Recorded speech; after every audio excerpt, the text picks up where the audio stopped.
За сайн байцгаана уу? Эрхэм телевиз үзэгч та бүхэндээ энэ өдрийн мэндийг хүргье. Говьсөнбүрэн аймгийн байгаль орчин аялал жуулчлалын газрын дарга Мөнх Эрдэнэ байна. За 9 сарын 27 өдөр бол одоо дэлхийн аялал жуулчлалын өдөр тохиодог байгаа. Энэ өдрийг тохиолдуулаад бид бүхэн одоо Говьсөнбүрэн аймагт одоо аялал жуулчлалын салбартай үйл ажиллагааны холбоотой одоо байгууллага аж ахуйн нэгж хувийн хвшлийн төлөөллүүдийг оролцуулан одоо дэлхийн аялал жуулчлалын удаагийн өдрийг одоо шинэ нөхцөл байдал дасан зохицохын тулд дахин төлөвлөлт гэсэн ийм урай сэдвийн дор зохион байгуулж өнгөрүүлж байгаа. Энэ сэдвийн хүрээнд одоо бас тойрч одоо ярилцахаар бид бүхэн цугласан байгаа. За ингээд та бүхэн зочдоо танилцуулъя. За миний барангуурт Говьсөнбүрэн аймгийн Сүмэр сумын засаг дарга Бат Эрдэнэ хүрэлцэн ирсэн байна. За манай байгаль орчин аялал жуулчлалын газрын ах мэргэжилтэн Ганд улам хүрэлцэн ирсэн байгаа. За мөн Говьсөнбүрэн аймгийн Баянтал сумын Орц гэлгэн оршооны одоо тэргүүлэгч гишүүн Төвшин Жаргал хүрэлцэн ирсэн байна. За зүүн гаралт сууж байгаа зочд маань одоо Боржин голомт загсалбарын одоо эрхлэгч захирал Даштулам захирал хүрэлцэн ирсэн байгаа. За мөн Говьсөнбүрэн аймгийн аялал жуулчлалын холбооны гүйцэтгэх захирал, за Говьсөнбүрэн аймгийн одоо бас бизнес эрхлэгчид тийм холбооны одоо бас тэргүүлэх ийм гишүүн бас нийгмийн бас итгэн зүтгэлтэн одоо Болормоо захирал хүрэлцэн ирсэн байгаа гэдгийг танилцуулахад таатай байна. За ингээд өнөөдрийнхөө ярилцлагыг эхлүүлье. За дэлхийн ертөнцийн одоо бас энэ одоо ийм шинэ ойлголт ерөнхийдөө сүүлийн коронавирус за гарсантай холбоотой за дээр нэмээд одоо улс төр эдийн засгийн нөхцөл байдал за энэ улс орнуудын хоорондын байлдааны нөхцөл байдалтай холбоотой бас энэ шин цаг үе одоо өөрчлөлт эдийн засгийн хямрал гэд маш олон зүйлүүд одоо ингээд өрнөж байна л да. Тэгээд энэтэй холбоотойгоор одоо аялал жуулчлалын салбар маань одоо бас сүүлийн 2 жилийн хугацаанд бас нэлээдгүй зогсон байдалд орсон. Одоо Монгол улсын эдийн засгт одоо бас нэлээдгүй үүрэг гүйцэтгэж хувь нэмрээ оруулдаг энэ салбарын маань үйл ажиллагаа бас нэлээд сулдарсан дороотсон юм байгаа. За тэгээд энэ одоо цаг үеийг даван туулаад дараагийн ээлжинд одоо энэ шинээр эхэлж байгаа энэ шин цаг үе, шин эхлэл гэсэн энэ орчинд одоо аялал жуулчлалын бодлогыг бид бүхэн одоо хэрхэн цаашд нь одоо хөгжүүлэх вэ? Аялал жуулчлалын салбарыг яаж сэргээн босгож одоо цааш нь авч явах вэ? Тэгээ бүр цаашлаад 2000-аас 2023-4 оныг Монгол Улсын засгийн газар одоо бас Монгол зочлох жил болгож одоо дэлхийн нийтэд зарлж байгаа, ийм зорилтыг тавьж байгаа. Тэгээд үүнтэй холбоотойгоор бид бүхэн аялал жуулчлалын салбараа энэ одоо хэрхэн өдөн татж авч явах вэ гэсэн тал дээр одоо бид бүхэн тойрч ярилцах юм аа. За ингээд ер нь одоо бизнесийн салбарын хувьд одоо энэ цаг хугацаа сорилт өнгөрсөн 2 жилийн хугацаа бол одоо аялал жуулчлал худалдаа авчрын салбарт бол нэлээдгүй хүн сорилт цаг хугацаа байлаа. Тэгээд энэтэй холбоотойгоор одоо ер нь нөхцөл байдал ямар байна? Одоо энэ бизнесийг сэргээхийн тулд үйл ажиллагаа үйлчлэгийг сэргээхийн тулд одоо бас авч хэрэгжүүлж байгаа алхам арга хэмжээ нийнхаа талаар болоод ер нь энэ нөхцөл байдлаас харахын тулд одоо хэрхэн одоо харж байна вэ гэдэг талаар нь бас сонирхуулж яриагаа эхлэеч гэж одоо аялал жуулчлалын аймгийн аялал жуулчлалын холбооны гүйцэтгэх захирал Болормоо танд одоо микрофоныг шилжүүлье. За бүгдээрэнд нь энэ сайхан өдрийн мэнд хүргэе. За дэлхийн аялал жуулчлалын өдрийг тохиолдуулан хийж байгаа энэ хөө тэлээ нэвтрүүлэг ярилцлага бол цаг үе олсон бас сайхан арга хэмжээ одоо нэвтрүүлэг болж байна. За дэлхийн нийтээр ковид гэдэг цар тахлын үед бол маш одоо их том цар тахалтай нүүр тулаад тэгээ ард нь гарлаа. За энэ том цар тахалд бол хамгийн хүртсэн салбар өөрөө аялал жуулчлалын салбар. Ялангуяа хоол үйлдвэрлэл, аялал жуулчлалын баазууд, зочид буудлууд гэсэн ялангуяа хориг салбарын өөрсдөө тэр чигээр маш их өртөж донслоо. За энэ дунд чинь тэсэж үлдэх гэж аж ахуйн нэгжмэд нэлээд л их хүч цаг хугацаа хөрөнгө мөнгөө ер нь бол нэлээд шавхлаа гэж харж байгаа. За аялал жуулчлалын салбарт бол хамгийн их том тулгарсан юм нь за үйл ажиллагаагаа хаагдах ажиллахгүй байх тэр цаг хугацаа дээр нь ажиллахгүй тэр бүхэл бүтэн жил хагасын хугацаанд бид юугээ их алдаа гэсэн чинь хүнээ их алдлаа. Ажиллах хүчээ. Нөгөө салбарт чинь ихтгэл үнэмшилтэй ажилтан ажиллах хүч хийж өөрөө байхгүй болоод эргээд түүнийгээ сэргээх, эргээд тэр боловсон хүчнээ бүрдүүлэх тэр одоо яг ингээд аж ахуй хорик салбарын туршлага үйлчлэгийн салбарын өөрсдөө их хамгийн их тулгамж байгаа асуудал нь өөрөө энэ байгаа. Тэгээ энэ дэр одоо Монгол улсад аяараа л дэлхийн нийтээрээ л харж хөдөлж байна. За дараагийн нэг том юм бол санхүүгийн маш том асуудалд бол энэ аж ахуй хорик салбар, туршлага үйлчлэгийн салбарын өөрсдөө их тулгамдсан ажиллахгүй байх хугацааны татварын хоримтлал, татвар нийгэм даатгалын хоримтлал, ажилтны цалингийн хоримтлал гэдэг цалингийн үр төлбөр гэдэг маш том санхүүгийн эрсдлүүд бол одоо манай салбарынд бол үүсэж толгомдсон. Одоо би өөрөө бас яг энэ салбарт өөрөө хуваар бизнес хийдэг. Манайд бол маш их бүр энэ асуудал бүр ингээд дата авшгүйгээр их яагаад одоо хүртэл бид нар тэр татварын хоримтлагдсан үр төлбөрөө төлж дуусаагүй байх жишээ нэ өнгөрсөн жилийг төлөх эргээ дахиад одоо татварч өөрөө тасралтгүйгээр бий болж идэг төлөх ёстой гэх мэтчлэн ингээд маш их санхүүгийн болоод хүний нөөцийн үйл ажиллагааны за нөгөө тасалдсан үйл ажиллагаа маань бас яаж дахиж сэргэх үү зүгээр хэвийн эргэж үйл ажиллагаанд буцаж хэвийн үйл ажиллагаанд ороход ямар их цаг хугацаа вэ гэдгийг бол одоо даван туулж байгаа ийм том салбараа.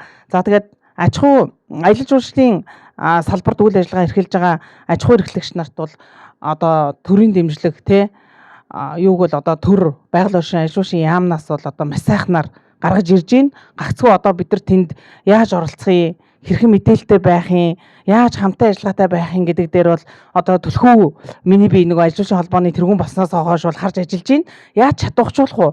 Яаж эхлээд тэр аж ахуйн жуулчлалын салбарт үйл ажиллагаа эрхэлж байгаа, зорчлого үйлчлэгийн салбарт үйл ажиллагаа эрхэлж байгаа, үйлчлэгээ үзүүлж байгаа үйлчлэгээ эрхлэгч нар тэнд ажиллаж байгаа ажилчдын ур чадвар, харилцааны хандлага тэдгэрийг л яаж сайжруулах уу? За нөгөө үйлчлэгээ эрхэлж байгаа, аж ахуй эрхлэж байгаа үйлчлэгээний байгууллагуудын удирдлага тэдгээр бизнес эрхлэгчдийг яаж мэдлэгжүүлэх үү? Нөгөө бизнес гэдэг чинь хизээш нөгөө тавршгүй юм цаг нөхцөлтэй тулдсан байж тээ. Тэгэхэд бид ямар бэлэн байдалтай байх юм бэ? Ямар зүйлийг төлөвлөсөн байх юм бэ гэдэг ч юм уу. Иймэрхүү нөгөө төлөвлөлтөөр нийлүү их нөгөө мэдлэг олгоё гэж зориод ер нь бол ажиллаж байгаа. За энэ хүрээнд бол одоо ажилчны байгаль орчин ажилчны газартайгаа бол хамтраад сургалтыг төлөвлөсөн. Одоо эх 10 сараас эхлээд өгөх гэж байна. За өнгөрсөн хугацаанд бас дахиад Госмөр аймагт маань юу тутмаг байсан бэ гэсэн чинь ажилчны салбарын брэнд бүтээгдэхүүн манай аймгийнх нь яг юу юм бэ? Яг Госмөр аймгийг зориод ирж байгаа иргэд тэр зорж ирж байгаа хүмүүс яг юуг зорж ирэх ёстой юм бэ гэдгийг бид ингэ тодорхойлохын хүрээнд бол одоо яг байгаль орчин ажилчны газар бол Сүмбэр сум аймагт хамгаалсан газартай бол хамтраад ярилцаад нэлээ энэ онд бол маш олон ажлыг төлөвлөсөн. Энэ ажлынхаа хүрээнд бол одоо бид нар чинь Монгол Сакура боловс цэцэглэх хавар гэдэг маш том ивентийг бол хийж чадсан. Ямар ч юмсан анхны алхмаа бид хийж чадсан. Госмөр аймагт амьдарч байгаа. Миний хувьд л ихэд одоо бараг 30 жил амьдарч иж боловс гэдгийг манай аймагт ургадгийг мэддгүй л байсан байхгүй Тэгэл ташаагч дээрээ хувьд чинь нөгөө ажилч яах вэ гээл ташаагч манай боржин голомт гээл яаж энийг хөгжүүлэх яах вэ гэж яриан дунд нь тэр боловс Сакура гэдэг үгэл тэр танилцуулган дотор байсан гэл бид үлгэж аваад талаас нь судлаад Госмөр аймгийн нөгөө урлаг эвтэр дарахтай яриад ажилчтай холбоотой бүхэл агентлагуудын хүмүүстэй бүгдээрээ сууж байгаа л зүгээр нэг боловс гэдэг үгийг гаргаж ирж байгаа л яасан маш том ивент арга хэмжээ болж ингэж хийж чадсан. Энэ нь бас бидний амжилт эхний маш том алхам байсан. Одоо цаашаа бид яах юм? Нөгөө ажилчны холбоотой өшөө тэр хүмүүст ирэхэд үзүүлбэр нь юу ах юм? Нөгөө хөргөж үйлчлэх бүтээгдэхүүн бас юу ах юм? За тэгээд манайхаар ирээд арай тавьж байгаа хүмүүс дурсал болгоод бас юуг авч явах юм ч юм уу ингээд хөгжүүлэх асуудлаас маш их энэ өөрөө маш том салбар. Энэ салбарт орж ажиллаад хөгжүүлэхэд өөрөө жоохон цаг хугацаа орох болохоос ш үнцэн нь өөрөө тийм айгу гайхалтай тийм үнцэн бий болгох юм салбар учраас би өөрөө ингээд хоббитэй тэгээд хамтарч тэмдэж ажиллаж байгаа бас та бүгдтэй бас их баярлж байгаа. Санаа нийлж хамтарч ажилладаг энэ ган болон мэрэгчлэн бол бүр үнэхээр гайхалтай нэг гар нийл сэтгэл нийлж ажилладаг. Тийм ийм сайхан амт олон ингээд ажилчны салбарт ажиллаж байгаа. Тэгээд за баярлалаа. Бас баялж жуулчлалын бас холбоо маань одоо бас шинэхэн зохион байгуулалтаар ажиллаад энэ жил ингээд ажиллаж эхлэхдээ бас чамгүй зүйлийг хамтран зохион байгуулсан, хүний нөөцийг сургах, дадлагжуулах, за энэ хүний нөөцийн одоо тулгымцсан асуудлуудыг шийдвэрлэх. За энэ бусад аймгийн одоо аялал жуулчлалын одоо онцлогоос ялгарлыг гаргаж авах өөрийн гэсэн одоо ивент брэнд бүтээгдэхүүнтэй болох тал дээр манай аж ахуйн холбоо нэлээд сайн хамтарч ингэж ажилласан гэдгийг манай сая болроо захирал хэллээ. Би энийг бас онцлоод энэ үйл ажиллагаанд одоо бас хамтарч одоо дэмжиж тусалж ажилласанд одоо бас талархал илэрхийлэхээ талархлыг дахин илэрхийлье. Тэгээд энэ бас өнөөдрийн Голсонбөрийн аймгийн хувьд одоо бас аялал жуулчны салбараас сонслогтой. За бусад аймагаас одоо ондоосох одоо өөрийн гэсэн ялгаар л одоо юу аах вэ? Энэ тал дээр одоо Голсонбөрийн аймгийн одоо аялал жуулчлалын одоо нөөц боломж за түүн дундаа одоо манай сумбал одоо бас энэ өөх түүхийн хувьд одоо төвөн аялал жуулчлал, соёлын аялал жуулчлал хөгжүүлэх тал дээр одоо бас нэлээд төв анхаарал тавьж ажиллаж байгаа. Тэгээд энэ сумын одоо залуу удирдлага энэ тал дээр одоо бас хийж хэрэгжүүлж байгаа үйл ажиллагааныхаа талаар болон одоо бас бодож санаж байгаа зүйлийн талаар одоо санал бодлоо олцохгүй юу та Батэрдэн засаг даргаыг урьж байна. За баярлалаа. Та бүхэнд бүгдэнд нь баярын мэнд хүргэе. Саяны одоо манай болроо захирлын хэлсэн бол яг үнэлэлтэй аялал жуулчлалын салбарт бол маш том хүн цохилт болсон. Саяны ковидын нөхцөл байдлын 2 жил зөвхөн аялал жуулч шилтгүү энэ худалдаа үйлчлэгийн салбар бүхэл одоо салбарт бол маш хүн цохилт болсон. Эргээд бид нэр сэргэлтийн үе ирж байна тий. Одоо улс хүртэл ингээд Монголд зочлоо тий. Монголд ингээд аялал жуулчлалыг маш өргөн цар хүрээнд ингээд авч үзэж байгаа нь бол маш гайхалтай. Эргээд энэ салбарт яг чадж байгаа хүмүүс нь зүрх сэтгэлтэй хүмүүс нь одоо үлдсэн бэлэн болсон байгаа. Тийм учраас одоо бид нэр энэ буцаад энэ эргээд энэ аялал жуулчлалын том тесрэлт тий энэ бид нар бэлэн байх ёстой. За энэ хүрээнд бол яг манай аймгийн хувьд байгалийн одоо бусад аймагтай харьцуулах юм бол онц одоо дурсгалтай ч гэдэм үү тийм газар хэдийгээр цөөхөн ч гэсэн түүхийн хувьд бол их ач холбогдолтой одоо газар дурсгалтай газрууд бол нэлээдгүй бий. Тэгээ энийг түшгэлсэн дотоодын аялал жуулчлал гадаадын гэхээс илүүтэйгээр одоо энэ ковидын нөхцөл байдал чинь бүх хүнийг агаарчлаханд гаргах ийм одоо эмчилгээ. Энэ нь бол өөрөө байгалийн одоо ийм учраас энийг Монгол хүн болгон, дэлхийн хүн болгон одоо энийг чухалчилдаг болсон байна. Тэгэхээр бид нэр одоо заавал цаг хугацаа зарцуулж маш олон хоног бэлдэж ингэж агаарчлаханд гарахаас илүүтэйгээр за нэг ажлын 5 хоногоо өнгөрөөгөөд хагас утсан сайнараа нэг амардаг, агаарчлаханд гардаг зайлшгүй юм хэрэгцээ үүссэн байна. Бид нар нөгөө талаараа бас аялж сурж байна одоо. Тийм учраас бидний энд бэлэн байх хэрэгтэй. Тэгэхээр нүсэр том бүтээн байгуулалт гэхээсээ илүүтэйгээр за одоо яг нөгөө бидний уламжилт манай яг орон нутгийн хувьд бол илүү уламжилт тийм нэг аялал жуулчлал. За энэ нөгөө хитрхийн нөгөө хотчлолтоос бид нар чинь уламжлаа бас эргээд хооч үйдээ мэдүүлэх те. Энэ чиглэлийн аялал жуулчлал бол манад илүү зохилтой юм болов уу миний хувьд бол хувьдаа үздэг. Нөгөө талаараа энэ бидний цайны зам төсөл торгоны зам төсөл гээд манай орон нутагт бол онцлог ийм одоо түүхийн ийм дурсгал газрууд бол бий.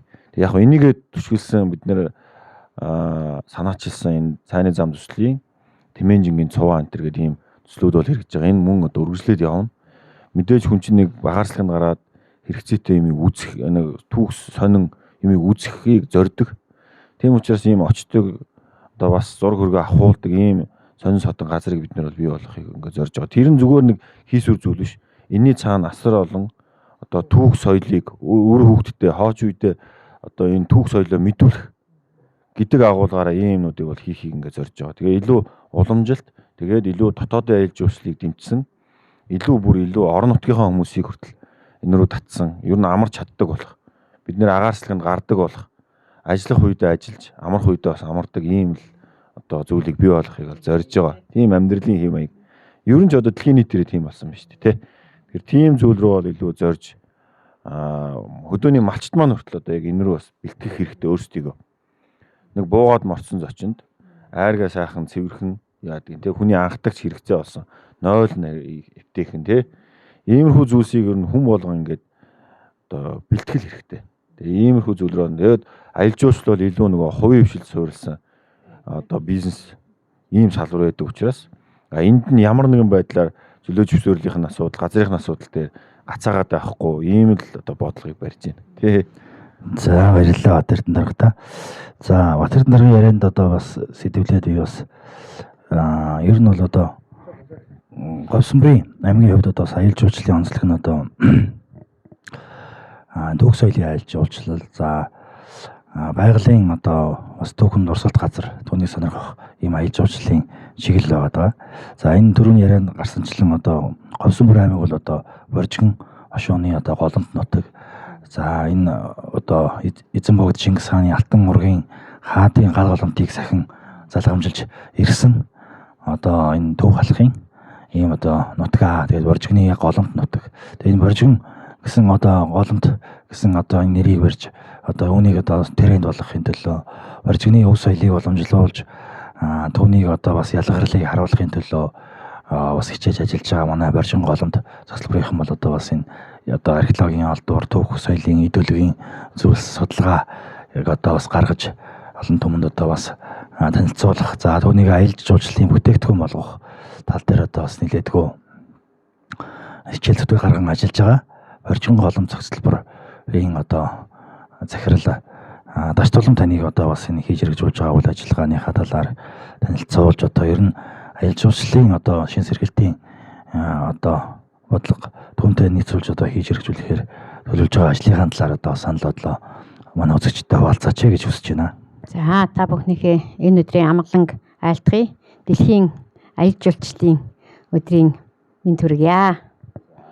За дэлхийн мянганы суут удирдагч их эзэн Чингис хааны дээд өвөг бодонцор цэснээс үүсэлтэй Боржгон түмний түүх соёл, ёс заншил, өв уламжлалыг түгээн дэлгэрүүлэх, сурчлан таниулах, өвлүүлэн үлдээх зорилгоор Боржгон голомт цогцлборын анхны шанг 2018 онд тавьсан. За тэгээд бид нэр одоо Боржгон цэцэн ангийн хошууны үе үеийн ноёдууд төрийн хэрэгээ явуулж исэн түүхэн буурийг түшиглэн энэ үйл ажиллагаагаа эхэлсэн байгаа. Тэгээ манайх бол Боржгон гэж овголсон одоо Боржгон түмний өлгий нутаг болсон маш асар том түүхтэй. Тэр түүхээ одоо хадгалж бидний үеийг өртөөлөн хүрсэн Чойрын богд бол зүүн Чойрын хийдийн маань одоо тойр бөөр биднэрт гэрч болон байж байна. Тэгээ бидний манайх яг үйл ажиллагаагаа эхлээд явж итэл COVID-19-ийн давалгаанд өртсөн. Тэгээ 2 жил бол яг нам зогсолт, 0 зогсолт хийсэн. Гэхдээ яг бид нар бас зүгээр суугаад байгаагүй. Жижиг дунд үйлдвэрлэлийг дэмжих сангаас зээл авсан байсан. За тэрнийхээ үйл ажиллагааг үргэлжлүүлж бүтээн байгуулалтаа энэ 2 жилд хийсэн. За одоо бид нарт яг тулгамд одоо байгаа асуудал бол нэг хэсэгэн газрын зөвшөөрлийн асуудал байгаа. Тэрийг одоо аймаг орон нутаг сум маань дэмжиж одоо гаргаж өгөх бах найдаж байгаа. За манайх одоо энэ ерөнхийлөгчийн одоо санаачилсан тэр бум модны хүрээнд 10 га газар одоо цахилгаан хашаа бариад эхний одоо хөшиг моднуудаа үрээр суулгасан. Энэ жил бол нэг 20-50 санж ургацсан байгаа. За тэн дээрээ бол нэг худгийн асуудал яг одоо амин дээр тулцсан асуудал болчиход байгаа. За тэрийг маань бас дэмжиж өгөөрэй гэж одоо хүсэж байна. Мэдчилгээ өсөлт хоёроо зэрэг боломжилж байгаа юм байна. За бас манай аймаг орон нутгийн одоо бас хувьд одоо бас онцлогтой энэ одоо Босоо тэнхлэгийн зам дагуу оршиж идэг. 101 зам дагуу одоо ингэж оршдог. За Улаанбаатар хотоос бас нэг 200 гаруй километр зайтай. За энэ бас одоо энэ Босоо тэнхлэгийн төв замын хувьд орон Улаанбаатарыг холбосон энэ төв замын дагуу одоо оршдог. Учираас одоо бас яг энэ зарчих урсгал хөдөлгөөн бол нэлээд ихтэй аялал жуулчлалын одоо бас салбарыг одоо ялангуяа дайран өнгөрч байгаа энэ зочид ичдийг одоо бас нэг үйлчлэх хүлээж авах тал дээр одоо бас ийм үйлчлэхний салбарт бол одоо бас бидэнд бол ийм өөгдөл боломж нөөц бол байдаг. За үүнийг шилээд би бас шинэхэн одоо энэ үйлчлэхний байгууллага үйл ажиллагаа эхлүүлээ явж байгаа. Өнөөдөр одоо бид бүхэн өнөөдөр энэ уулзалт ярилцлага явж байгаа. Хоорцог илгэн гээд талын Монгол одоо ахуйг одоо танилцуулж яг Монголын одоо уламжлалт эдийн ондаа хоол үнсээр одоо ингэж үйлчилж идэг ийм бас нэг шин одоо хасгамт толон энэ үйл ажиллагаа нэгээд үдэнэгээд удаагүй байгаа. Тэгэд энэ бас байгууллагын төлөөллийг танилцуулаад одоо бас энэ хийж хэрэгжүүлж байгаа үйл ажиллагааныхаа талаар бас мэдээлэл өгөөч гэж одоо төвшин жаргалыгаа урьж байна. Орц гэлгэн оршооны дэргүүлэгч төвшин жаргалыг бас нэг энэ тал дээр санаа бодлоо хэлээч гэж үйл ажиллагаа танилцуулаад тэгээд одоо болгоомж байгаа асуудал юу ах нь ер нь одоо цааш төгслийн гарцыг ер нь юу гэж харж байна. Энэ тал дээр одоо үйл ажиллагаа явуулахад энэ салбарт одоо боломж олцсон ер нь хэр зэрэг байгаа юм шиг мэдрэгдэж байна уу? За тэр тал дээр санаа бодлоо хэлээч хөө. За та бүхэнд энэ өдрийн мэндийг хүргэе. Баярын мэнд хүргэе. За манай Орц гэлгэн хоршоо бол зам дагуу Улаанбаатар 157 дээр байдаг километр. За энэ орон нутгийн уршаа хошоо явж байгаа манай гэр ресторан хоол уламжлалт хоолоор үйлчилж за мөн энэ сайхан айраг цагаан идэ за энэ шарсан мах нөгөө брэнд хоолоор үйлчилж байгаа. За энэ аялал жуулчдын өндөр бол сум орон нутаг та хамтарч ажиллахад манай хоршоод бол бэлэн байгаа. Үйлчлэгээ ингэж явуулахад ер нь анзаар гэж байгаа юмнууд нь ер нь юу байна? Ер нь яавал цаашдаа өшөө өгчих боломж олцоо. Энүүд нь ер нь ингэчгэл нэг зүгээр юм болоо гэсэн юм санаад бодож байгаа анзаар гэж байгаа юм одоо юу байна хөө? Хүмүүсийн одоо үйлчлүүлж байгаа хүмүүсийн сан сэтгэл бас хэлж байгаа барьж байгаа зөвлөж байгаа хүсэж байгаа юм одоо ер нь юу байна? Энэ чигээр юм хийгээд хөгжөө явахд боломж олцоо байна уу? За тэр тал дээр манай бас нэг төр амардаг гэр буудал бас ажиллаж байгаа. За юуны өмнө халуус, нойл, дүүш гэж бас шаардаж байгаа. Манайхад энэ зунаас дөнгөж эхэлж байгаа. Ер нь нэг төр буудлах цэг гэж яриад байгаа шүү дээ. Тийм дэмжлэг бас авал бас хэрэгтэй байна. Манайх бол яг нэг 4 гэр одоохондоо төр амарч хойш урш явж байгаа бас амарч явж байгаа. Тэгээ нэг дүүш нойлон дээр жоохон тийм байгаа, нэг жоохон цэвэр нойл биэлдэ яг гэрийнхэн тэнд. Тэр бол нэг хүрэлцэхгүй хүмүүс чи халуус дүүш гэдэг ингээд бас тийм юм шаардаад байгаа. Юу анх явж байгаа учраас бас нэг тийм л байна. За ер нь одоо бас ярианы энэ сэдвүүтэй нэг холбогдуулаад бас яг энэ манай төр бодлох цэг Rest Area гэсэн энэний талаар бас нэлээдгүй бас судалгаа хийж энэ одоо тал дээр одоо өөрөө бас энэ чиглэлээр хөгжихөөр одоо бас нэлээд одоо үйл ажиллагаа юм явуулж сонирхож ирсэн болроо захирлыг бас энэ тал дээр нэлээдгүй бас мэдээлэлтэй болоо гэж бодож байна. Та энэ тал дээр ер нь одоо төр бодлох цэг бид бүхний боломж хүчин чадал нөөц болцоо ер нь юу байна уу?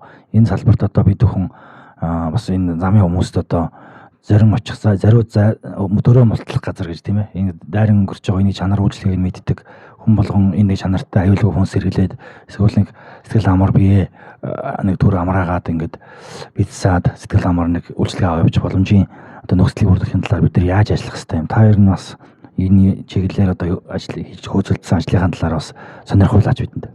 Энэ авцам дагуух төр бодлох цэг гэдэг Монгол Улсын стандарт нь 2017 онд билүү 16 онд бол батлагдаад мөрдөгж эхэлсэн. За энэ хүрээнд бол зам тээврийн яам, байгаль орчин ажилуулсан яам, тэ танхим ингээд худлаа өвчрийн танхим нийлсэн ажлын хэсэг байгуулагдсан байт юм билээ. За анх манад нэг 2017 онд нэг мөнхөрдөн дарга яриад нэг тиймэрхүү санал тэр цэг Госинбор аймагт нэг 2 Монгол улсын хэмжээнд 33 цэг төр бодлох цэг гэдэг нэг тогтоогдсон. Тэр нь 150-аас 200 км тутамд гэж байгаа юм. Тэгсэн манай Госинбор аймагт бол 2 цэг. Нэг нь энэ Баян тал, нэг нь яг манай одоо үйл ажиллагаа эхэлж байгаа цэг 2 зоогдсон билээ. Тэгээд 33 цэгээс яг одоо бол нөгөө гэрээ ихсэн 4 цэг сая бол өнгөрсөн амар гэрээ игдээд хавар гэрээ игдээд үйл ажиллагаа эхэлсэн гэдэг хөрөнгө оруулалт нь хэвдээ явж байгаа. Энэ төслийг бол би одоо баг нөгөө сүүлийн 2 жил хөөцөлдөж явж байгаа юм. Тэгээд сая нөгөө Орц гэлгэм төвшөө маань хэлж штэ дэмжлэг амаар би энийг анх бас тэгж ойлгож ирсэн. Гэтэл энэ төсөл маань өөрөө танд май гэж өгөх биш юм бэлээ. Монгол улсад зам дагуух үйлчлэгээний стандарт бүхий цогцлборыг бий болгоход хувийн хвшил, төр хувийн хвшил хамтарсан төрөөс ямар дэмжлэг байх гэж бодлогоор тэ одоо ястаа нөгөө хэлсэн газар тэр бусад нөгөө төшөөрлүүд шүү дээ тэ түүн дээр нь ямар нэгэн цааргалгаагаар дэмжинэ түүнээс ч танд мөнгө өгөхгүй маа гэж. За энийг үл яг явж байгаад ойлгосон. За төр бодлого цэг одоо тэр цогцлборт хамрагдсанаар яах юм гэвэл нөгөө 150-200 км тутамд тэр чиглэлийн явж байгаа бүх автобус үйлчилгээ биш тий. Одоо нөгөө нэг тэр үед бол бүгдээрээ зогсох тийм юутай бүр ингээд цанаас ингээд цэгн болж зогсно. Заавал зогсож амарч хөдлөнө гэсэн. Тэгэхээр нөгөө үйлчлүүлэгчийн маань тоо баталгаатай болно. Нөгөө талаараа болохоор яах юм гэсэн чинь нөгөө нэг стандарт гэдэг имийг заавал тогтоогоод үйлчлүүлэгч тэр замаар явах хүний ая тухтай байдлын тий. Түүнийг нь яаж одоо стандартад тэр нөгөө MNS хэдэлээ би тэрийн сайн яах байгаад байна. Стандартад яаж төхүүлж нөгөө бизнес маань чадахчих бас нэг одоо дараагийн шатанд гарах тийм нэг боломж тий. Тэгэхээр нөгөө би өнийг далимдалаа бас нэг юм айгүйх ойлгож авсан. Би танхим байгууллагч ажиллуулсан яам тэр нөгөө зам тээврийн яам автоэрийн үнцний төв гэл яваагүй ч газар байхгүй очиод үзэлцээл те та эдийн яг нөгөө нэг айгүй буруу ойлголт байгаа байхгүй юу. Танхим бол мэдээж бизнес эрхлэгчийн талд л идэм билээ гэж те. Тухайн бизнес эрхлэгчийн нөхцөл байдал нь өөрөө юу байна? Түүнд нь тохируулаад яг ингээ хийх гээд хүсэж байгаа хүнд нь яа гэж. За нөгөө талд нь болохоор зам тээврийн яам автоэрийн үнцний төв болохоор юу гэж гэсэн чинь төр бодлого цэгээ дагуулад бид нар автоончлогооны төв тий юуны автобусны плэт бичих тэр цэг тэгээд хүлээлгийн танким нөгөө айгүй олон стандарт дотор нь байгаагаас гадна дахин юм шаардсан. Тэгээ яг би тэрэн дээр одоо маргалдаантай мэтгэлцээнтэй яваад байгаа. Тэгээ манайх бол тэр төсөлд ингээд материалаа өгөөд одоо жил гарan болоод 2-3 удаагийн уулзалт нь хийгдсэн. Төслөө бичиж тендерт оролцоо явж байгаа байхгүй юу. За энэний өмнө яг уу дахиад нэг Говьсонбор аймгаас нэг аж ахуйн нэгж ороод дундуур нь ороод явсан. Гэхдээ нөгөө эргээд нөгөө төрд тэр нөгөө бүхэл бүтэн автоончлогооны төвийг үн төлбөргүй барьж өгнө концепцийн гэрээ гэдэг юм нь өөрөө бидэнд итгэл үншил алга тий.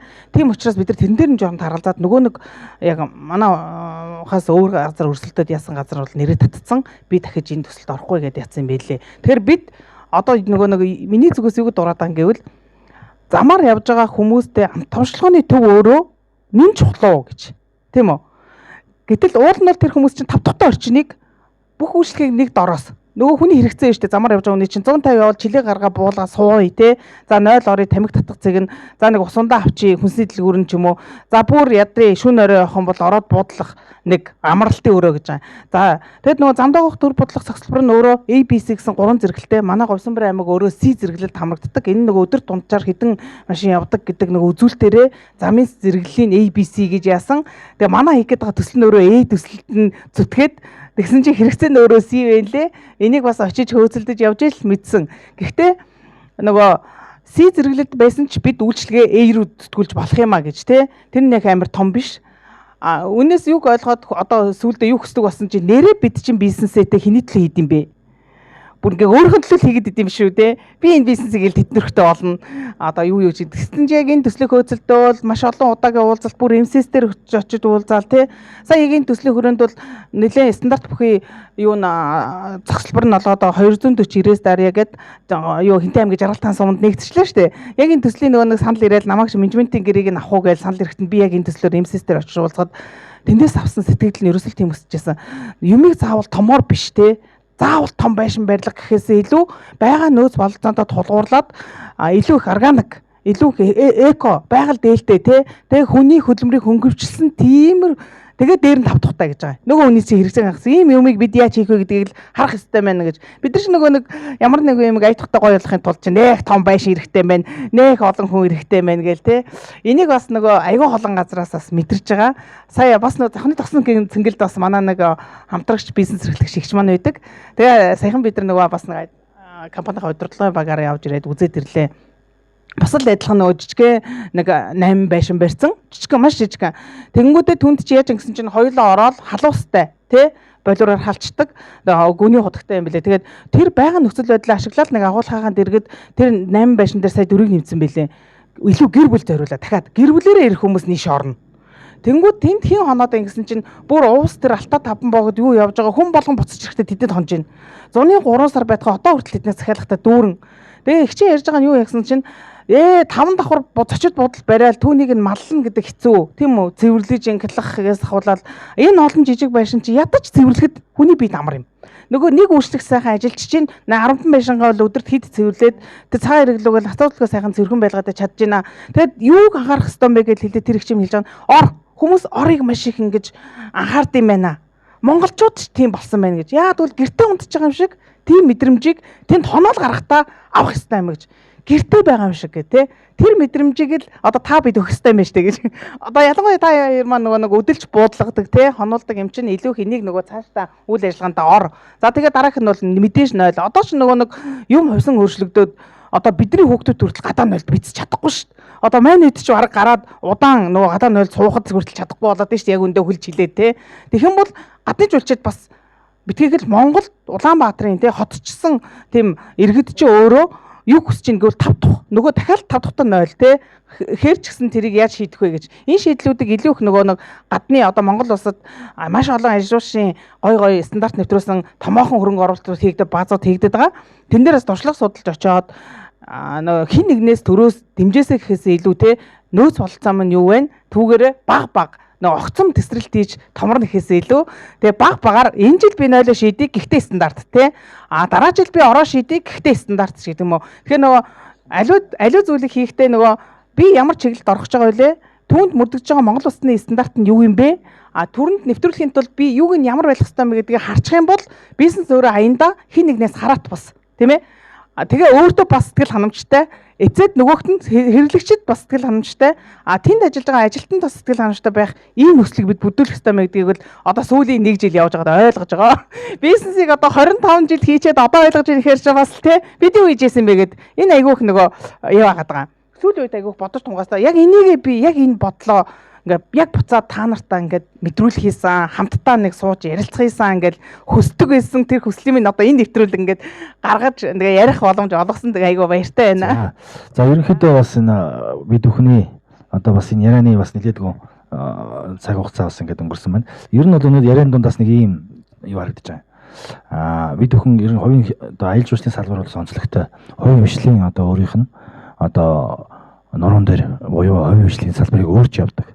Тэгээд энийг нөгөө бас онцлогтой аялал жуулчлалт одоо нэг жуулчин ирэхэд одоо аялал жуулчлалтай үйлчлэгээний байгууллагын холбогдолтой 20 гаруй ажлын байр ихэвчжээдэг гэсэн юм судалгаа байдаг. Монгол улс одоо энэ аялал жуулчлалын салбараас миллиард орчим одоо долларыг олох боломжтой орж исэн бас тийм түүхэн юунууд байгаа, он жилүүд байгаа. Тэгээ энэ үйлчлэгээнд одоо аль бол хувийн салбар маань одоо бизнесээ анханаас нь одоо зөв эрх зүйн орчин тэр бизнес юмтай зөв нийцүүлээд бодлого төлөвлөлттэйгээр зөв ингэж удирдах эхлэх хэрэгтэй юм аа. Заавал тийм том юм байх шаардлагатай биш.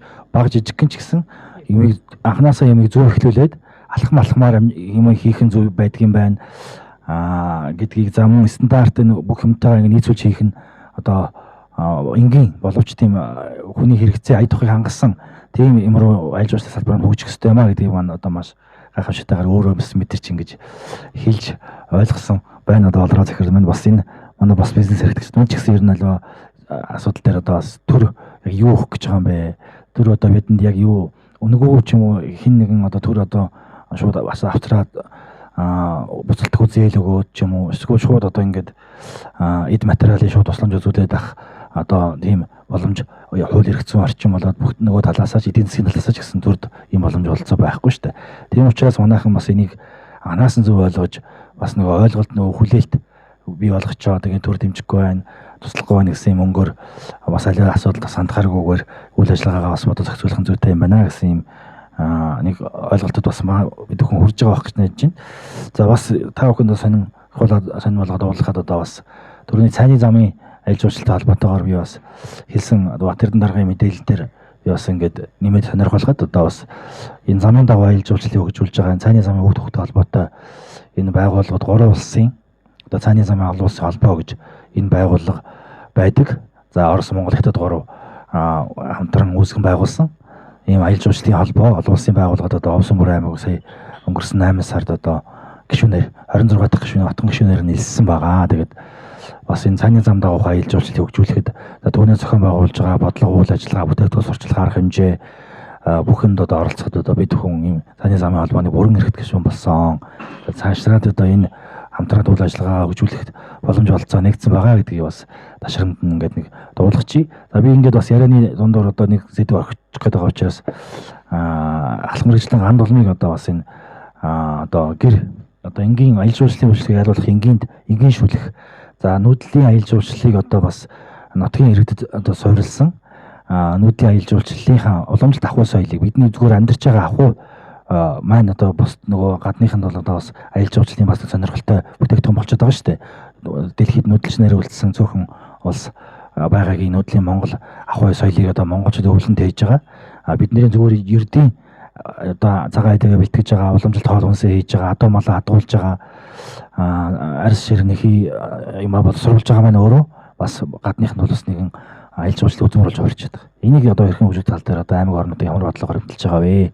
Тэр тал дээр одоо бас манай үзэгчдэд одоо бас сонирхуулаад энэ басаг даргаас гарсан бодлого журмын талаар бас нэг товчхон мэдээлэл өгөөч гэж одоо хандламжаа орж байна. За бүгдээрэнд нь дэлхийн аялал жуулчлалын өдрийн мэнд хүргэе.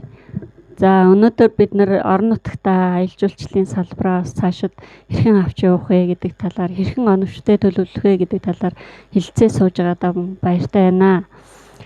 За орон нутагт бол байгаль орчин аялал жуулчлалын газар аймгийн төр захиргааны байгууллагаас одоо аялал жуулчлалын салбарыг хөгжүүлэх, төрийн хууль тогтоомж, бодлого шийдвэрийг хэрэгжүүлж байгаа байгууллага. За ингээд өнгөрсөн хугацаанд төрөөс орон нутгтаа одоо ямар үйл ажиллагаа хэрэгжүүлж явсан бэ гэхээр засгийн газрын үйл ажиллагааны хөтөлбөр тусгагдсан зорилтоос эхсүүлээ түүнийг аймгийн засаг даргын үйл ажиллагааны хөтөлбөр аймаг хөгжүүлэх 5 жилийн үндсэн чиглэлдээ тусгаад жил бүр одоо аялал жуулчлалыг хөгжүүлэх одоо дэд хөтөлбөрөөр батлаад жил бүр түүнийг хэрэгжүүлэх төлөвлөгөө гэж гаргаад хэрэгжүүлээд явж байгаа. За энэ хугацаанд бол төрийн байгууллагын төрийн албаагч бид нар юу хийх ёстой бэ гэж харсан гэхээр энэ төр хувийн хэвшил төрийн бас байгууллагын гүүр нь олж ажиллах ёстой юм байна. Энэ аялал жуулчлалын салбар дээр бол нэгдүгээр түүний санаачлаг аялал жуулчлалын жишээ нь одоо жуулчны бааз байгуулъя гэсэн санаачлаг гараад ирлээ гэхэд тэр хүн юун дээр гацж чинь төртөө холбоотой газар дээрээ гацж чинь үү, хүний нөөцийг чадахжуулах дээрээ гацж чинь үү, мэдээлэл авах дээрээ гацж чинь үү гэдэг тэнд тулгамдж байгаа асуудлыг нь шийдвэрлэхэд мэдээлэл олж өгөх, холбож өгөх, төрийн хууль тогтоомж нь ийм шүү, стандарт нь ийм шүү, ийм боломж байгаа шүү, ийм стандарт шаардлагатай шүү гэдэг одоо боломжуудыг нь хэлж өгдөг гэдэг юм уу ийм гүүр нь байх ёстой байна гэж би бас харж байгаа. Тийм учраас энэ хувийн хвшлийнхнийхаа төрийн бусынхаа санаачлагуудыг сонсоо түүн тулгамдж байгаа хэрэгцээ шаардлагатай мэдээллүүдийг өгөх юмсан гэж харж байгаа. За тэгээ энэ үндсэн дээрээ бол бидний хэрэгжүүлж байгаа энэ шийдвэр жишээ нь засаг даргын захирамжаар бид нар Монгол гэр ажилуулах журам гэж батлагдсан байгаа Тэгэхээр энэ бол малчтад өгж байгаа боломж бас энийгээ бид нар малчтадаа хэлж өгөх ёстой. Энэ дотоодын аялал жуулчлалыг хөгжүүлэхэд энэ маань нэг талаас малчтад одоо өөрсдийгөө юу гэдгийг тодорхой хэмжээний төлбөр аваад бусдад хүмүүст үйлчлэх боломж, нөгөө талаас Монгол ахуйгаа өв уламжлаар нь авч үлдэх, бусдыг ингээд Монгол ахуйдаа сургах. Жишээ нь одоо аймаг дээр хөдөөгүй хүмүүс байна нэг хөдөө очиод нэг хүүхдүүдээ салхинд гаргачих юмсан, нэг айлд нэг ганц хоёр хончих юмсан гэсэн хүсэл байдаг эргээд тэрийг яах гэхээр нөгөө таньж мэдэх хүн байхгүй. Энийг бид нар төрийн албаагч бид нар холбож өгөх хэрэгтэй юм байна. За нэг талаасаа ийм боломж гарцсан шүү. Та хэд маань хөдөө очих юм бол ийм айлд очиж зочлоод Монгол ахуйдагаа танилцаад амраад ажиллаад ингээд явах боломжтой шүү. Нөгөө талаасаа Монгол айл маань нөгөө хөдөө малчин айл маань тэр шийдвэрийн дагуу аюулгүй байдлаа хангацсан орчин нөхцлөө бүрдүүлсэн. Ингээд тал талаас харилцан сэтгэл ханамжтай байх боломжийг төр маань шийдвэр гаргаад хэрэгжүүлж байгаа шүү гэж хэлмээр байна штэ. Тэнд очиод хүн 100 юу гэдгийг нэг том хүүхдүүдтэй айлуул очиод 2 хоногтой тэр айлд туслаад сүү цагаадаг нь боловсруулахад мал юугүй малын саахад аргал хөрзөнгийн хавхуулахад түүхэд тусалж болно штэ. 2 хоногт их ажил амжуулна штэ. Тэгэхээр энэ бол боломжтой шүү гэдгийг бид нар ингээд гүүр нь олж өгч мэдээлэл өгч холбож эргээд дээрэс нь хамтран ажиллах ийм зорилготой л ажиллаж байгаа. Энэ бол суурь нь ихэлсэн байгаа. Тэгээд энэ жил бас харцсангуу журмаа сурталчлаад нэг малчин айл дээр бас очиж танилцуулаад одоо тэр айлаа бид нар бас ITM-дээ явахдаа нөгөө бичлэг хийгээд ийм орчинд бид нар ийм шийдвэрийн дагуу ингээд бас туршлага хэрэгжүүлээд сайн туршлага болсон шүү гэдгээ бас бусдад хэлмээр байгаа. Тэгээд энэ ажлаа бас үргэлжлүүлж заахыг хийнэ. За баярлалаа. За бас энэ нөгөө үйл ажиллагаа, бизнесийн үйл ажиллагаа дэмжихтэй холбоотойгоор одоо сум орон нутгаас баримталж байгаа. Тухайлбал одоо энэ бизнесийг одоо дэмжихтэй холбоотой оршуулгыг дэмжих бодлого чиглэл одоо үйл ажиллагааны хүрээнд одоо хэрхэн тусгагдсан байгаа вэ? Яг ямар хуу чиглэлээр одоо энэ үйл ажиллагаа хэрэгжиж байгаа вэ? Ямар хэмжээний боломжууд байгаа вэ гэдэг талаар бас манай одоо оршуулагчид бизнес хэрэглэгчид маань одоо бас нэг мэдээлэл өгөх хаа гэж Батэрдэн даргыг хүсэж байна. Баярлалаа. Би энэ төрийн албаны мэдээлэл өгөхөө өмнө энэ орц гэлэгнийхэн бас талархаж байгаа илэрхийлмээр байна. Яагаад гэвэл одоо яг саяны бидний баг бүгдээрнийх нь ярианд гарсан энэ нэг уламжилт ахуй соёл энэ бүгдийг одоо түгээн дэлгэрүүлэх. Бид нар бол бусдаас ялгарч байгаа, дэлхийн улс орнуудаас ялгарч байгаа аливаа улс орны одоо онцлог нь бол тухайн улс орны одоо түүх соёл, ёс заншил энэ уламжил байдаг. Тэгэхээр энийг бол одоо хамгийн сайн бидэнд манай орон нутагт хийж байгаа аж ахуй нэгж нь манай орц гэлэг хоршооны хамт олон байна. Тэгэхээр энэ бол цэвэр нөгөө хувийн санаачлага, хувийн хөрөнгөн дээр илүү одоо суурилж явдаг бизнес гэдгийг бас сая бүгдээр бас ярьж байгаа. За тэрэн дээр нэмдэг нь хамгийн сайн хоршил. Хүмүүс хоршоод нийлээд яаж амжилттай одоо бизнес, яаж амжилттай энэ мөрөлдөө бас хүрдгийг бол манай орц гэлэгнийхэн харж байгаа.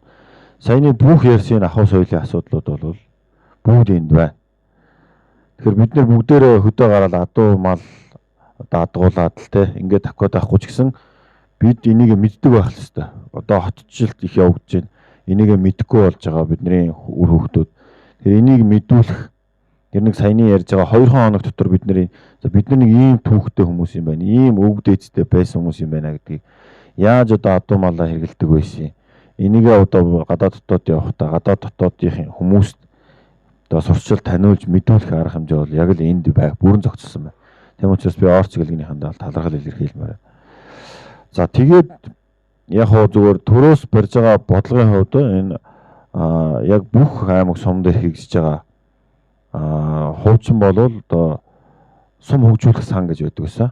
Тэгээ энэ сум хөгжүүлэх сангийн зээл гэдэг нь бол маш бага хувийн зээл, маш хүүгийн хувьд бол маш бага хувийн хөвтэй. Энэ зээл хоршоог хөгжүүлэх сан болж хувирсан байгаа. Сум хөгжүүлэх сан, хоршоо хөгжүүлэх сан. Тэгээ сая одоо яамнаас он гарсаар журмаа ахаа шинжилсэн байна. Зөвхөн одоо аж ахуй нэгж хоршоодыг цэвэр дэмжих байсан бол одоо дээр нэмдэг нь саяны яриад байгаа иргэд авах боломжтой болсон. Тэгээ иргэд одоо энэ зээл дахиад давхар хамрагдах боломжтой болсон. Яг гэвэл эхний нөгөө гаргасан журам маань зөвхөн хоршооныхонд аж ахуй нэгжүүд өгнөсөн бол тэр шаардлагыг хангах хоршоо за ямар ч манай сүмбэр сундлага байгаагүй. Аж ахуй нэгжүүд нь орж ирсэн. Тэгээ шаардлага хангахгүй. Ганцхан төсөөл яг эхний журмын дагуу авсан. Тэгээ хөдөө аж ахуйн яам маань журмаа шинчлээд иргэн хүртэл олох боломжтойгоор ийм журмаа боловсруулсан байна. Тэгэхээр бидэнд ийм л боломж байгаа. Төсвийн хүрээндээ бол бид нар ийм боломжууд байна. Тэр газрын дэмжлэгүүд нь бол байгаа. Тэр нь мөн газрын тухай хуулиараа явагдана. Журам нь мөн тэр тухайлсан хоршоо хөгжүүлэх сангийнхаа журмын хүрээнд хэрэгжиж байна. Тийм учраас одоо би нөгөө дашналын хичээгээ түрүүн маш их ийм тусламж дэмжлэгийг хүсэж байгаа учраас энэ зүйл дээр бол хүн одоо яг яаж энэ хоршоо амьдрч чадчихээн те. Энэ хоршооноос яаж энэ бизнесийн салбар яаж авч явж болж байна. Энэ сайн туршлагуудыг бид нар хоорондоо сайн яах хэрэгтэй. Түүнээс төрийн дэмжлэг бол би сая тавьчихсан хэллээ. Тэгээд иймэрхүү хүрээнд бол үйлчлэл бол байна гэж. За одоо бид бүхэн бас ингээд нилээдгөө бас аяж уучлалын салбарынхаа одоо хүрээнд боломж байгаа асуудал за цаашдын гарц гаргалгаа боломж олцооны талаар бас нилээдгөө тойрч ярьлаа. Зөвхөн мэдээж энэ сэдв өргөн амьдрал өөрөө бас баян байгаа учраас яриад байвал одоо бас нилээдгөө цаг суннаа. Тэгэхээр ер нь бас энэ улс төрийн үр дүн одоо давчхан бас ингээд өгнөд харахад ер нь одоо мэдээж одоо бизнес эрхлэн гэдэг бол одоо бас амаргүй ажил. Одоо энэ хувьсан өөрчлөгдөж буй энэ орчин эдийн засгийн нөхцөл байдал ийм одоо үнийн өсөлт инфляцийн ийм орчин тавигаа үед бизнес эхлэх гэдэг бол нэг амаргүй ийм хүнд ажиллаа. За тэгээд дээр нэмээд орон нутгийн онцлог байна. Хүний нөөц ажиллах хүчний хомсдол бас амаргүй байдаг. За бизнес эрхлэгчид маань зайлвал ингээд өөрсдөө ингээд өдөр тутмын ажлыг хийгээд махраа зүтгэж байдаг. Сүүлдээ яг нэг бизнесийн зорилго маань ингээд чиглэл юм маань одоо юуны төлөө яваад байгаагаа бас ингээд сүултээ ойлгохоо байсан бизнесэнд зогсон гойдолд орох, хурдалд орох гэх мэт янз янзын асуудал тулгардаг талаар бас ярианд дөрөв удаа захирлын яндус гарч байна. Тэгээд энэ нөхцөл байдлаас уялдуулаад бид бүхэн бол энэ аяж улсын салбарын бизнесийг үйл ажиллагааг одоо бид бүхэн бас нэлээд одоо бодож төлөвлөлтөөр тодорхой одоо бизнес төлөвлөгөөтэйгээр дараалалтайгаар хүний нөөцийг одоо бэлтгэх тал дээр нь одоо бас нэлээд анхаарч ажиллах нь зүйтэй байна гэсэн энэ энэ дээр бас санал нэгдсэн.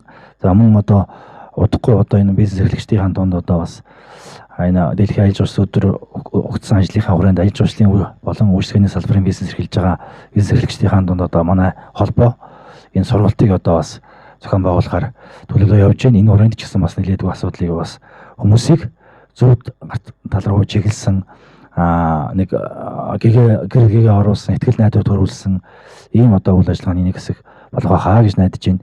За тэгээд аялал жуулчлалын салбарынхаа үйл ажиллагааг өдөн татахын төлөө эцэст нь хэлэхэд одоо оюун хөвшил сектор иргэд одоо бүгд өөрсдөө одоо маш өргөн хүрээтэй чадхатаараа дэмжиж оролцох хэрэгтэй байгаамаа. Жирийн иргэн хүн одоо би яаж аялал жуулчлалын салбарт дэмжиж оролцох юм бэ гэж гайхчихж магадгүй тийм ээ. Тэр бол маш энгийн зүйлээс эхэлдэг. Та хүн аялахдаа хог аядлаа англин ялгаад байгаль дэлхийдээ зөв зэрхэн харьцаад за энэ үйлчлэгийн газруудаа аяллаа орчин судлаа зөв төлөвлөлөө сонгоод урьдчилж аялал төлөвлөж байгаа бол энэ албатай газруудаа холбоо бариад ингээд явах нь аялал жуулчлалын салбарыг одоо дэмжиж байгаа бодит дэмжлэгч байх болно гэдгийг одоо би бас энэ онцолж хэлье. За Говьсөнбөр аймгийн аялал жуулчлалын үйлчлэгээний байгууллагуудын мэдээлэл одоо захимд шилжсэн байж байгаа. За мөн одоо захим сайт одоо бас мэдээлэл сурчлагын старкууд одоо бүх шинжлэгдээд ингэ явж байна. Аялал жуулчлалынхаа одоо үзэсгэлэн бодлоонд одоо манай аялал жуулчлалын холбооныхан бас энэ жил одоо бас нэг шинэ хуудсыг нээж одоо бас шинэ өнгө төрхтөөр оролцохоор одоо бас ингэ төлөвлөө явж байгаа гэдэг зүйлүүдийг бас ингэ ташаарамдуулдаг таатай байна. За ингэ анхаарал тавьж үзсэн та бүхэндээ талархал илэрхийлье. Одоо мөн хүрэлцэн ирсэн зочдоо энэхүү боломж олцоог олгож одоо бид бүхний үйл ажиллагааанд дэмжиж хамтран ажилласан Орц хэлгийн оршооныхондоо бас дахин талархал илэрхийлье. За баярлалаа үзэгчдээ.